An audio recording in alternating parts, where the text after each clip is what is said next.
Hey everyone, this is Noor from Madridista Notes and I am back with another video.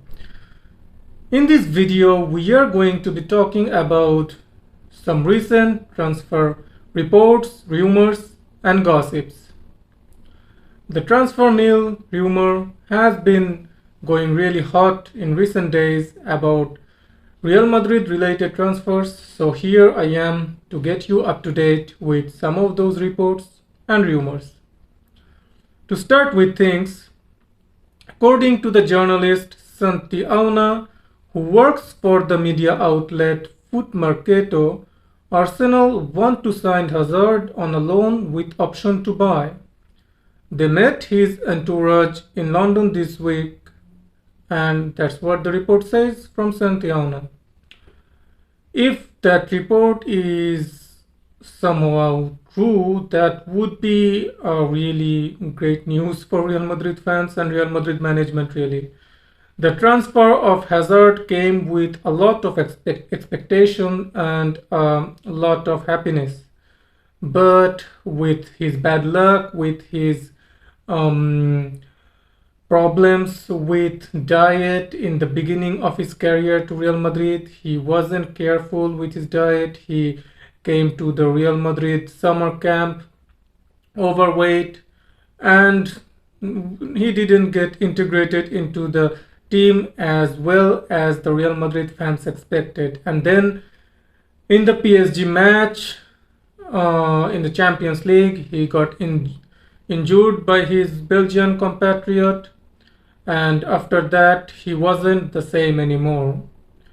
He is on really high wages and he is not contributing too much for this Real Madrid team anyway. So if we can offload him this summer, that would be a really great bit of deal for us and the management. The management of Real Madrid has been trying to offload Hazard this season. I think the reason Ancelotti isn't picking Hazard even for substitute minutes in a lot of matches has a connection with some instructions from the management to force Hazard out of the team because it's a World Cup year. Hazard is the Belgian national team captain. If he wants to get into the World Cup team in his best shape possible, he will need minutes, and he is not getting any of his minutes in this Real Madrid team. So if he wants to get minutes, he will have to look elsewhere for those minutes. And so I think Real Madrid and Hazard, it's in the best interest of both Real Madrid and Hazard to look for a team where he will be comfortable to transfer to and get his game time, playing time there, and we will be happy to offload his wages for at least this season, like we did with Bell last season. He went to Tottenham Hotspur. We paid half of his wages, but he wasn't in the team. At least half of the wages were saved. And Bell's contract is ending as well. So with Hazard and Bell both leaving this season, that would be a great bit of offloading by the management here, because the contract that the Real Madrid management gave to Bell at that time when he was still injury prone were backfired massively, and they couldn't get rid of him however much they tried. So in the end, we are at last going to see Hazard leave Real Madrid with his contract expiring, and that will free up the wage bill by a lot, because if we are to believe the reports, Bell is earning closer to somewhat $500,000 per week, and that wage bill will be directed to Mbappe and Haaland respectively, and hopefully.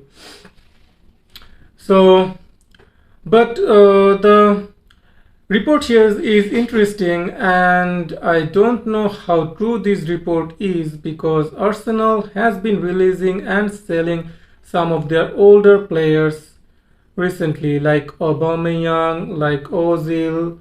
Got rid of Kolasinac, they got rid of Mustafi. They have been getting rid of a lot of their players, and they have been releasing some of them, paying some of them to leave. So it's a little iffy that they are going for this off form, not his previous self Hazard, and but they might look for the same formula Tottenham used for Bell to pay half of Hazard wages and bet on him for the season, and if he doesn't work out, they will just send him back to Real Madrid. And Mikel Arteta has been recruiting young players like Odegaard from Real Madrid. He recruited Ben White from Brighton and Hove Albion. He recruited Ramsdale. He recruited Lokonga from a Belgian team, and he recruited Nuno Tavares this previous summer window from Benfica. So that's a really young looking core they have now with Saka and everyone. So this will be adding a little bit of experience to their team, some much needed experience in the European competition. Hazard has won the Europa League competition previously, so I guess it makes sense in some point, but Arsenal fans can say what they prefer better, really. Now, the let's move on to the Mbappe news. There has been many rumors coming from the Spanish outlets, from the French outlets regarding Mbappe, and one of those news is coming out from El Chiringuito TV, the Spanish show, and it's coming from Josep Pedrerol, who is the famous TikTok man. He had been doing the TikTok all the previous summer for Mbappe, but it never really materialized. And according to him, he reports that Mbappe is tired of all the pressure he is receiving. To be honest, in my opinion, Mbappe has been under massive pressure. He is, according to reports, he is receiving encouragement in the form of, I would say, pressure by the French President Emmanuel Macron. Macron wants him to stay at PSG. The former president of France, Nicolas Sarkozy, has expressed that he wants Mbappe to stay at PSG. And the Qatar royal family, who owns PSG, it's a matter of pride for them. They fought tooth and nail for the signing of Mbappe in the first. Then last summer, they didn't cave in. They kept Mbappe even with the possibility of losing him for nothing next summer. So it's a matter of pride for them, and the World Cup is going to be in Qatar this by the end of this year, so they need all the publicity they can get. Mbappe is a worldwide brand name, so they want him to stay for next season at the very least, and they are going to be doing everything possible in their power and in their power to keep him there. And according to Glenn Balag, who repeated the report from journalist Hadrien Grenier, PSG offered Mbappe a whopping 150 million euros over 2 seasons. My oh my. That's a massive amount of money. So it's clear why there are even reports coming out that Mbappe's father wants his son to continue at PSG, even though it's Mbappe's childhood dream to play for Real Madrid. He has been declining all the contract offers made by PSG so far, and hopefully for the collective mental health of our fan base, the Real Madrid fan base, he keeps rejecting the offers and he keeps true to his conviction and his desire. and his aim to play for Real Madrid, hopefully becoming a Real Madrid legend in the making in future. Hopefully he comes by the after the end of the season. And to reassure us, Josep Pedrerol has confirmed again that Mbappe will play for Real Madrid next season, but that's just his opinion. That's just from the reports maybe he has gotten. That's not a fact. Mbappe hasn't expressed his opinion that he is leaving Real Madrid for next season. He has said that he will make his decision clear after the season ends in May. So we will have to wait for May at the very least to get this whole fiasco behind us. And I think it's in the best interest of Mbappe to come to Real Madrid, because Real Madrid has been waiting for Mbappe for far too long now. We fought for his signature when he signed from Monaco to PSG. We fought for his signature last season. We have been saving up for his signature for a couple of seasons now. We haven't been making any any important signings because we want to save for Mbappe. That's what the Spanish press is saying.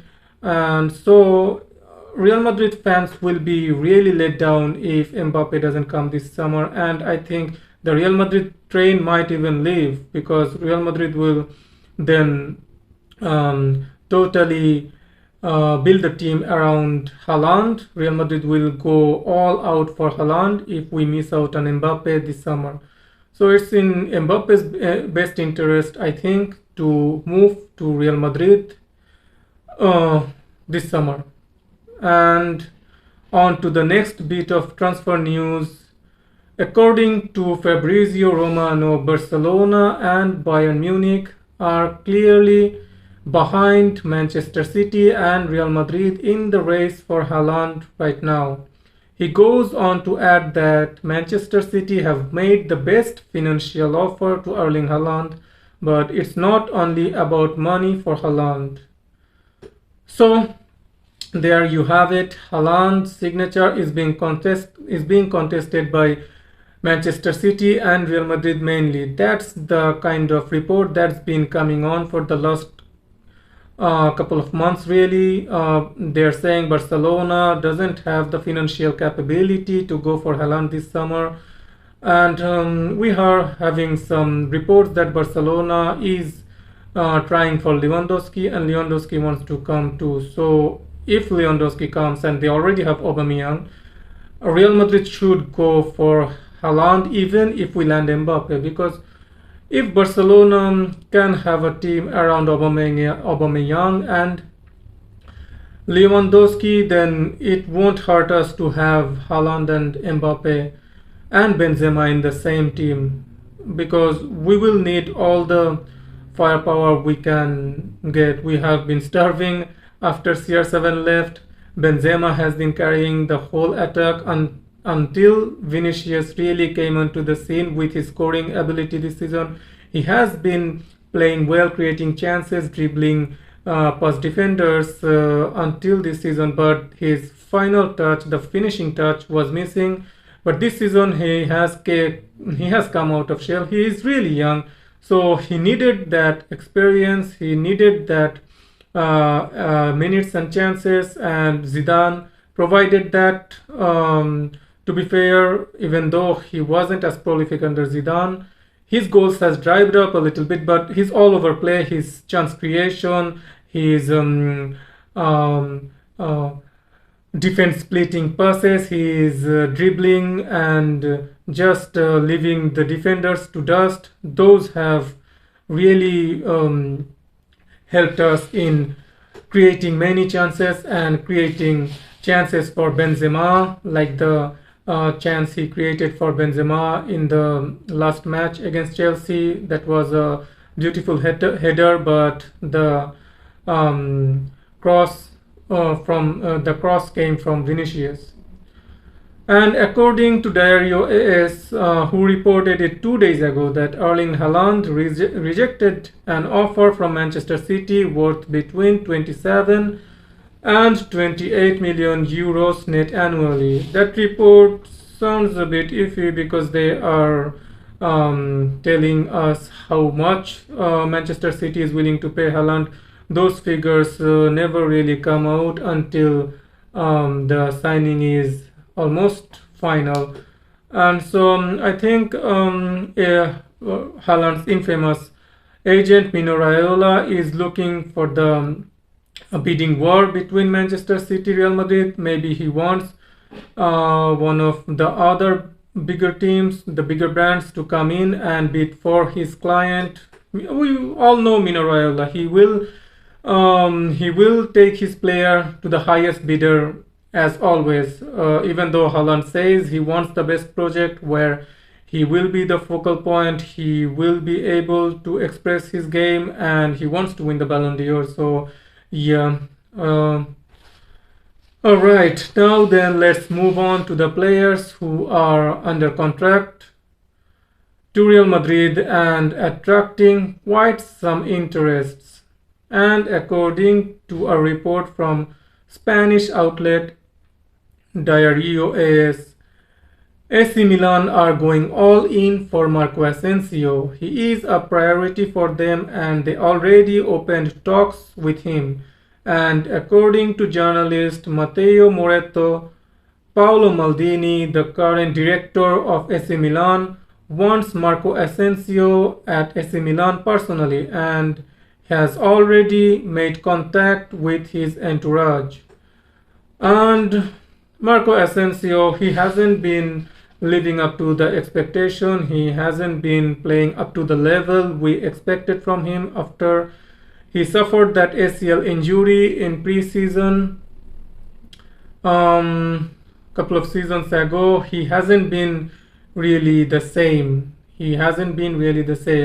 His game dropped off. The kind of electrifying gameplay we used to see from Marco Asensio, we don't see that anymore. He chips in with a goal here and there now and then, but when it comes to the overall gameplay and beating his man, some intricate passing or all over gameplay, it's declined.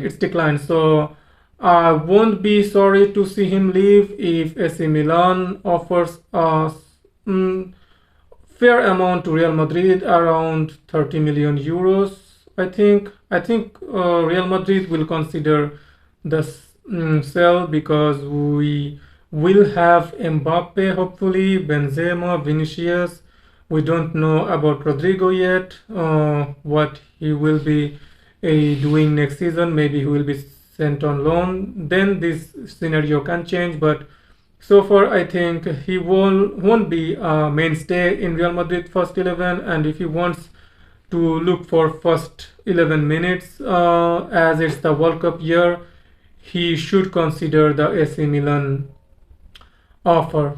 And Paolo Maldini has previously scouted Theo Hernandez and Brahim Diaz from Real Madrid, and both of those signings has proven to be shrewd and smart. As a Real Madrid fan, I would be happy to see the return of Brahim Diaz. To be fair, Theo Hernandez has extended his contract recently, so he won't be returning to Real Madrid anytime soon. But Brahim Diaz is still on loan. He has been playing really well at AC Milan. AC Milan fans and management are happy with him, and I hope if Real Madrid management and has plans for him, he comes back this season. And moving on to report from France again. According to French outlet Le Parisien, Real Madrid's interest in French midfielder Aurelien Tchouameni is known to his entourage, and if Real Madrid offers enough money for Monaco, the deal is very likely to happen. That would be a fantastic signing for Real Madrid, really. Real Madrid has an aging midfield. We have Cruz, Modric, Casemiro, all over 30 years of age, so we need to freshen up that midfield. We have Valverde and Camavinga waiting on the wings, but the kind of talent and the kind of quality Tchouaméni has, if Real Madrid decides to go for him, that will be a quality addition to the team. So the French Revolution at Real Madrid continues. Now on to our most recent transfer from Shakhtar Donetsk, Vinicius Tobias. He has been registered and is now eligible to play for Castilla according to Fabrica Madrid. Hopefully he gets some meaningful minutes there and follows the path of Vinicius Jr. to the first team. Now let's then talk about some of our loaned out players like Japanese international Takefusa Kubo, who was loaned to Mallorca by Real Madrid for this season, and he wants to return to Real Madrid and have a spot in the Real Madrid first team for next season. But it will depend on the availability of a non-EU spot in the team according to report from Anton Miana. I think it will be better for Kubo's career if he moves elsewhere this summer window, because with the kind of attacking signings we are trying to make this summer window, he won't have much minutes in the much chances in the form of minutes in the first team. He will be already behind, I think, Rodrigo for minutes, and he hasn't really lit up the league on fire playing for Mallorca. He has scored only one goal this season so far, so he hasn't really developed the way Real Madrid were hoping for. So it would be better for Kubo to look for minutes elsewhere and move on from his Real Madrid tenure, really, which never materialized. He didn't play even a minute for us. Okay, now the next bit of news is about Brahim Diaz. According to Spanish journalist Sergio Santos, who is reliable for Real Madrid related news, Real Madrid wants Brahim Diaz back this summer. The loan at Milan is for 2 years, but there is a gentleman's agreement between the clubs by which the player's decision will always be respected. Considering our right-wing position has become a complete black hole because Asensio and Rodrigo has been really underperforming, and when Carvajal is injured, it's always Vasquez playing as right back, and he is not really that good as a right back. So our right side has been, we can say, a complete letdown. So with Brahim Diaz coming back, he will be a really capable backup for that right wing position. And now moving on to our last bit of transfer news for today, Borja Mayoral, who is playing for Getafe currently after being loaned out there, could be an option for Real Madrid for a backup striker next season. However, both Mayoral and Ancelotti must accept that for the player, according to Anton Miana. So Real Madrid, maybe if we cannot land Haaland, we will be looking for a backup striker, and as we have two really just useless bumps in Luka Jovic and Mariano Diaz, we have to look to offload them this summer window and add whatever bit of quality we can. Mayoral has scored 4 goals for Getafe this season after moving from Roma to Getafe in January transfer window. He was out of favor in Rome under Jose Mourinho. He was playing really well last season in Rome, but he has now been transferred from Rome to Getafe this transfer window with Real Madrid's blessing, because he is our player and we have to give the get-go for the loan to happen. So he has got some goals in him, and his play style is at least some way similar to Karim Benzema. So if we are not signing any other players for the forward line, if we cannot land Haaland, then we can look for that solution really. And with that, this video comes to an end. Thanks for watching, everyone, and if you like the video, don't forget to like and subscribe. See you soon when I will be dropping my next video. Have a great time.